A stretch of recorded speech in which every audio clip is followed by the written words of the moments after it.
Hey, Hello. hey, what's up? Hey, how are you? Good, how are you? I'm doing it, hanging out. That's awesome. Dryden Mitchell, so good to meet you. You too. I like your mic. Badass. Thanks. I'm Dryden Mitchell. I sing for a band called Alien Ant Farm. Awesome. Where are you right now? Are you at your home in Cali? I'm at home in Cali. I was watching my daughter swim. She's having a little pool day out here. I got some work done earlier this morning. So I'm just kind of happy in my little happy backyard spot. Awesome. I love it. You get to chill out. It's like winter over here right now. Yeah, I did a couple interviews or some Zoom calls before this, and that's what a couple of people had said. It wasn't the beautiful Australia that I have in my mind, at least not beautiful in the heat sense. No, So is but it either too hot or too cold there at all times? yeah, it's actually crazy. I don't think we really get a middle ground, but you're coming out here in February, right? Yep, So it's gonna you be get to great. experience the best of the best. It's gonna be summertime, it's gonna be hot, warm. You get to go to the beach, get to chill out there. I'm looking forward to it. I love the beach. I grew up in Huntington Beach. Just sold my home there about 4 years ago, but I'm very much used to the ocean life. So it'll be nice to have to go all the way to Australia to get that Huntington Beach vibe. Nah, it's gonna be worth it, trust. I But believe let's it. get into it. So you're the lead singer of Alien Ant Farm. I want to know, how did you come up with that name? So random. It is random. I think our guitar player thought of it, maybe tongue in cheek version of or the idea of what if aliens created the world, and went away to watch it, kind of like a kid does with an ant farm when he's young. I don't know how popular ant farms are in Australia, but there was a period of time here where the little glass. You guys know what an I ant know what farm it is, is, right? yeah. Okay, yeah. So I mean, the same way a kid would, you know, uh, nurture or try to. Maybe most Ruth kids were like shaking them and fucking them up, but maybe the world is an ant farm for aliens. You never know. Some teenage um, alien somewhere is just watching us fail or succeed. Oh my God. Probably fail, right? Do you know what's so crazy that you said that? I like how you actually put that into perspective. But do you know the animation Solar Opposites? No, I'm It's not like, do you familiar. know Rick and Morty? Yes. So it's the same creator. Definitely look it up if you're into Rick and Morty. But anyway, there's like a like scene or segment from the cartoon, and they're like aliens, and he shrinks humans and he puts them in a wall. And these There you humans, go. you know what I mean? It's actually so crazy. And he watches them like they're little mice or something. Yeah, that's Ant Farm right there. So that's cool. I All want to see it right. now. All right, cool. So when you were, coming up with a band, and getting together with the rest of your group, I also read somewhere that you guys said that you were kind of cheating on your other bands to kind of put together Alien Ant Farm. Yeah, yeah, absolutely. We're like moonlighting. We all had different bands, and I guess we were all friends, and we thought like, who let's get the best, maybe not best, because that makes it sound like we're, I don't know, elitists or something, but who we thought to be like, but let's find the bomb drummer from this band, the bomb bass player from this band, guitar player, singer, and like let's get our little crew together and see what we can create. It's not like we Yeah. didn't like our other bands. We just thought this is going to be I don't know, it was just something exciting and new, we're like, yeah, this is gonna work, this is gonna be dope.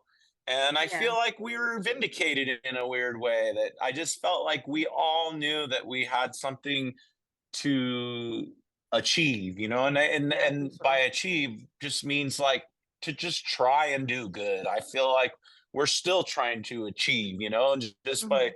playing good shows and being positive and just learning our music still at this age and just going for it.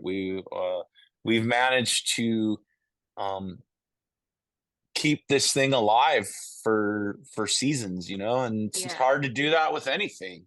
So yeah, that was our Yeah. goal, to just, I didn't know if cheating on our other bands was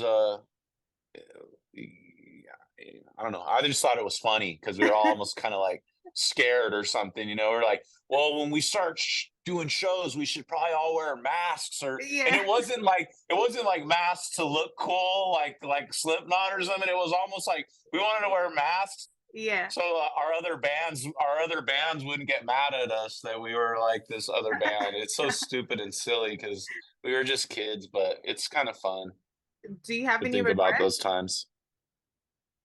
Do I have any regrets about what, like, Like, not leaving being your in other the other bands? bands? Yeah. No, I have no regrets in that regard. We ended up where we needed to be, where we all wanted to be, Yeah. and yeah, and we even with Ant Farm, we cheat on Ant Farm with our other things now, but at least that's cheat's a strong word. It's just like music is music's in the air. It's hard to not like jump in over here or jump in over there, Yeah. and fill, filling our time with healthy distractions is the way we're doing it right now. Yeah, for sure. So you're obviously most widely known for your hit track Smooth Criminal and the cover of the Michael Jackson song. Why did you guys choose that particular song to do the cover? I don't know. I mean, there was no real one reason.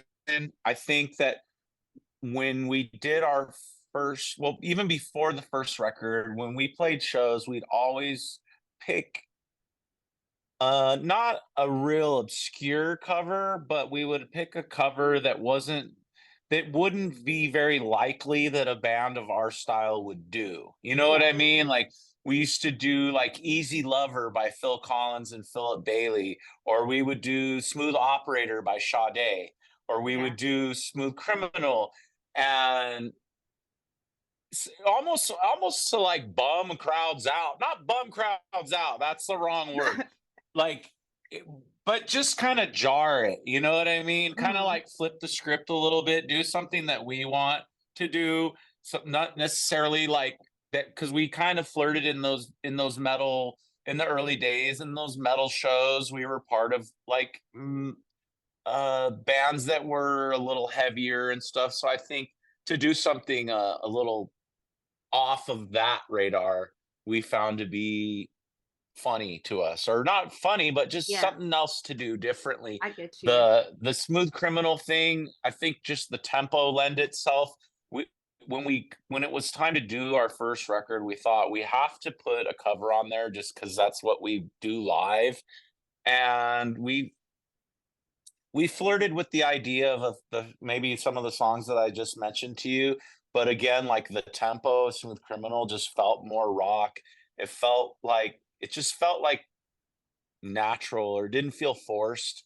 So we just went with it, and Yeah. it sounded great in the speakers, and we just let's do that. It seemed obvious.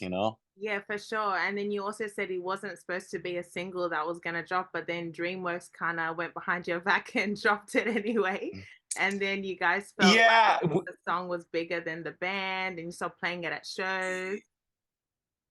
yeah, but that was almost like a half a season where, we just got sick of playing it, but it's come full circle, honestly. Like we put it on our record. We knew what we were doing.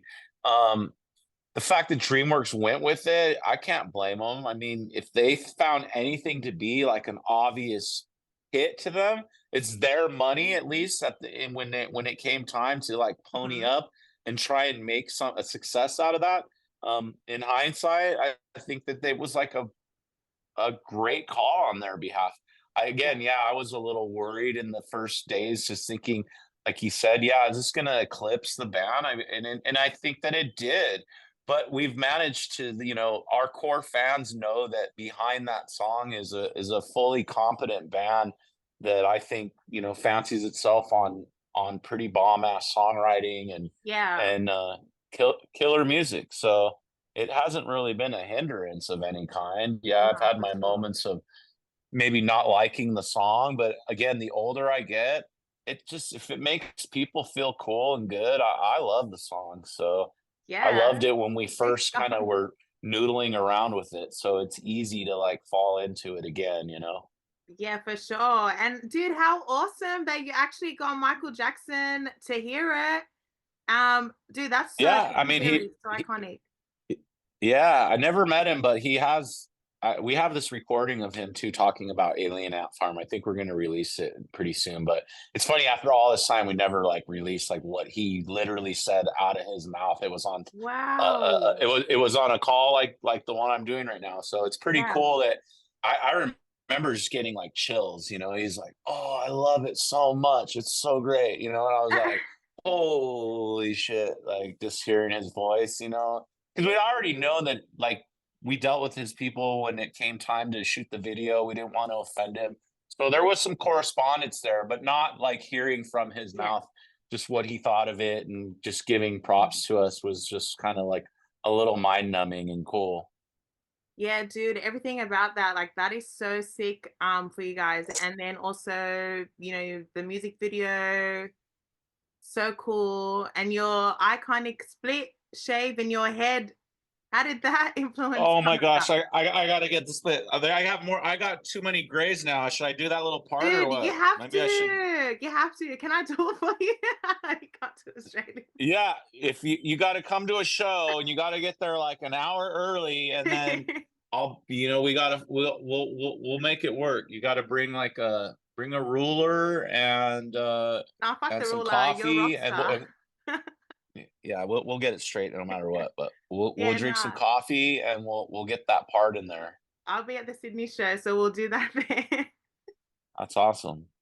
All right, sick. Yeah, so you guys have been referred to by some media outlets as geek metal. What do you think your genre would be classified as? Geek metal, maybe. Yeah, I guess. I don't know. Yeah, if geek, I think. Well, what do I call it? It's like it's like chick music, but like little baby chickens. Well, it's like chick music, I think. Yeah, Hmm. chick music. All right, well, who are your influences growing up? Everybody, Michael Jackson, Billy Joel, Guns N' Roses, Edie Brickell, Sade, Joni Mitchell, Bjork, um, just all over the place. I tend to fancy. I like female singers better than male singers. Yeah. Probably just because of that range. I even like really try to emulate more on the female side. I have a higher voice. I never felt like that's maybe why I felt. I don't know. I just tend to lean towards female vocalists for I don't know. I feel like they can just do Right. cooler tricks or something. That's so If like funny. if singing is like skateboarding or something, like I think girls can do like better kick flips than guys when it comes to vocals. I feel like I try to channel Joel from Good Charlotte. He's my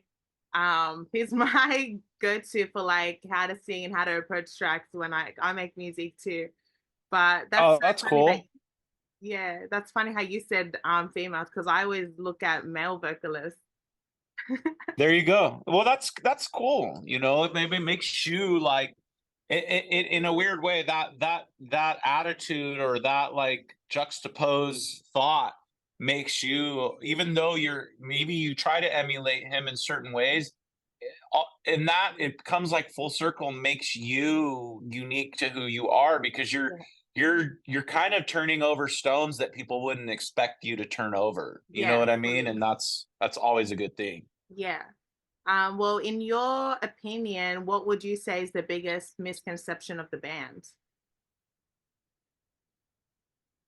I don't know. Maybe that we're like, I guess, poppier than we are. A lot of times we get hired to do like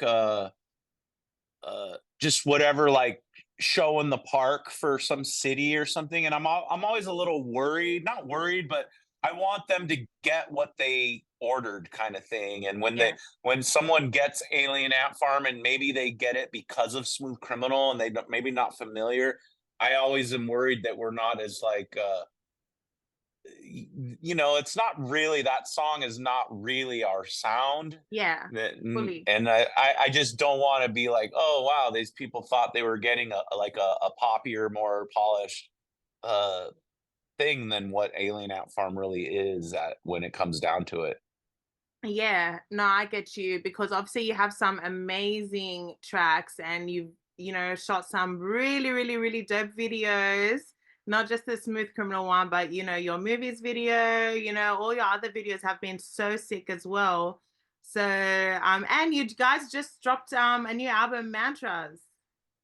Mantras, yeah, I love Mantras? it. It's a great Yeah. record. Yep, Yeah. I love So it. how do you think that sound has, changed obviously with your sound when you guys first started?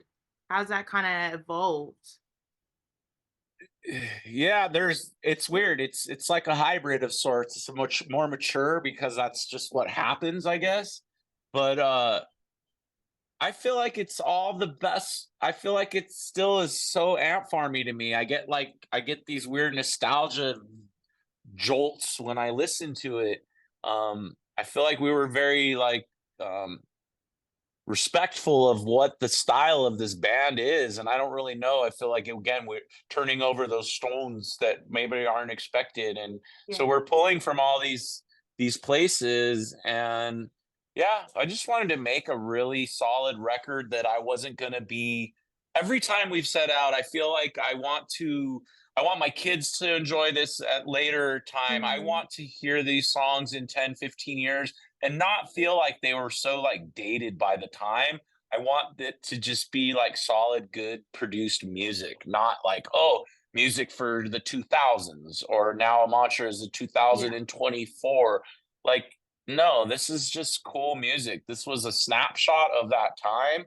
But at least I remember just going back to the park over and over, make sure I want to say what I want to say for myself. Like, it is ultimately a diary entry for myself, these songs. So I wanted to make sure I got what I was trying to say to me. I wanted to make sure like every word was correct, and I'm neurotic and anxiety ridden, and I made sure that everything I wanted to say to myself was spot on. I might change my mind, but it was done at that time like just perfectly, and I couldn't be happier about just the time spent in doing that. Whether it was like crocheting a blanket, 100 hours went into this thing, and Yeah. I I love it. If you like it, that's great too. If you hate it, I understand, you didn't make it. It's not your thing, whatever the reason, you know what I mean? It's Yeah. like it's fine. It's already happened. It's done. It's too Yeah. late to hate. Exactly. And you guys started out in like the early thousands, and during this whole time to now, there's been like tons and tons and tons of changes through social media, through the internet. How do you think your band has had to adapt through all the changes in terms of interacting with your fans? I don't know the pros and cons to either way, I know that like there's the platforms just allow us to be anyone, even as an individual. If music isn't your thing, these platforms allow you to be creative in so many ways. It's kind of freeing, I guess, you know, and whether people gather to those platforms for your brand of thing, then you got to figure out how to get them to your brand. And yeah, I mean, we just do what we can and try and Yeah. keep our little boutique band alive, you know. And we've done a terrible job in past times, and we've done a good job as a well, better job as of recent times, as far as like nurturing this little brand. So here we are at this little moment, and we can keep it going, and all we can do is try to make it cool. Okay, cool. And we spoke about it earlier, but you're touring Australia. Are you guys excited? Yeah, I can't believe it's been so much time. Like we trust me, we've asked numerous times, like, what about here? You know, like it's beautiful. The crowds are cool. The welcome we got over there was more than warm. It was incredible. So it's long overdue. We've talked about doing it in the past, like too many times. So we're super excited to go. In fact, even my daughter's like, I want to go to Australia. What the hell is going on? You know, like she knows that we're going over there already. So I either gotta sneak her on with me or figure out a way to bring her too. So Yeah. my family's excited. She's got to come now. No, for sure. Bring everyone. And top three places of all time or Top three country places. or country. Right here, right here. This is number one. It looks so sick. Uh, Number two would be the baggage claim at the Ontario airport. No, it's not. And, number three would be inside of a bum's asshole. Okay. Top three foods of all time. Foods? Yeah. All right, but back to the bum's asshole. That's number one. I love Mexican food. I love albacore sushi. Okay. And top three movies of all time. Top three movies: Uncle Buck with John Candy. Um, that's it. Just Uncle Buck with John Candy. And Macaulay Culkin was a little kid. He was awesome in that movie. That's it. Uncle Buck, Uncle Buck, Uncle Buck. He played the best movies when he was a kid. I know. It's badass. That was his first one. Oh, okay. I'll check it out. I actually don't know that movie, but I'll watch it since you said it 3 times. All right, sick. Well, thank you so much for this interview. It's been a pleasure Yeah. meeting you. Yeah, thank you. I appreciate it. Thanks for your time. What's up, guys? This is Dryden from Alien Ant Farm, and you're watching Gin and Juice TV. Yeah. Sick. So I'll catch you at the Sydney show. I noticed you like to wear your caps. I'm going to give you a bucket hat. Yes, please. I will wear it with pride. Yeah, after I shave your head in the middle. Oh, after you shave the part. All Yeah. right, cool. I'm All down. right. Well, have an amazing day. See you soon. Awesome. Yeah, thanks for your time. Thanks for the conversation. I appreciate it. Thank you. Bye. Bye. Bye.